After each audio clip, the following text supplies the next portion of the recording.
ত্রয়োদশ সংসদ নির্বাচন ও গণভোটকে সামনে রেখে দেশের আইনশৃঙ্খলা পরিস্থিতির সার্বিক অবস্থা পর্যালোচনায় তিন বাহিনীর প্রধানের সঙ্গে বৈঠকে বসছেন প্রধান নির্বাচন commissioner AMM Nasir Uddin. ২১ December বেলা ১২টায় নির্বাচন ভবনে এই সভায় থাকবেন সেনাবাহিনী প্রধান জেনারেল ওয়াকারুজ্জামান, নৌবাহিনী প্রধান অ্যাডমিরাল মোহাম্মদ নাজমুল হাসান ও বিমান বাহিনী প্রধান air chief marshal Hasan Mahmud Khan. আলোচ্যসূচিতে রয়েছে নির্বাচনের আগের আইনশৃঙ্খলা পরিস্থিতি পর্যালোচনা, অবৈধ অস্ত্র উদ্ধার এবং সন্ত্রাসী কার্যক্রম দমনে যৌথ বাহিনীর কার্যক্রম ও আচরণ বিধিমালা অনুযায়ী নির্বাচনী পরিবেশ বজায় রাখা। এছাড়া বিবিধ বিষয় রয়েছে আলোচ্যসূচিতে।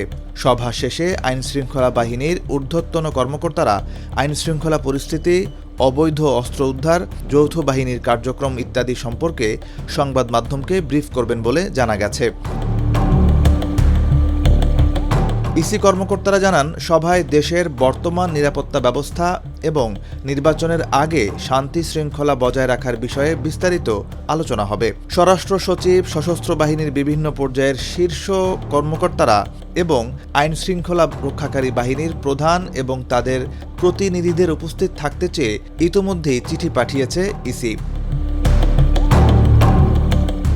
ইসির এই সংক্রান্ত চিঠি পাঠানো হয়েছে সেনাবাহিনী প্রধান, নৌবাহিনী প্রধান, বিমান বাহিনী প্রধান, প্রধান উপদেষ্টার মুখ্য সচিব, স্বরাষ্ট্র মন্ত্রণালয়ের সিনিয়র সচিব, সশস্ত্র বাহিনী বিভাগের প্রিন্সিপাল স্টাফ অফিসার, মহাপুলিশ পরিদর্শক IGP, NSI, DGFI, coast guard, BGB, RAB, Ansar ও ভিডিপির মহাপরিচালক এবং ঢাকা মেট্রোপলিটন পুলিশ ডিএমপি কমিশনারকে।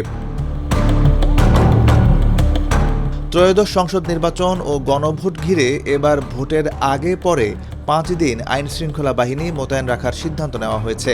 সেক্ষেত্রে ভোটের আগে ৯ ফেব্রুয়ারি থেকে ভোটের পরদিন ১৩ ফেব্রুয়ারি পর্যন্ত মাঠে থাকবে আইনশৃঙ্খলা বাহিনী।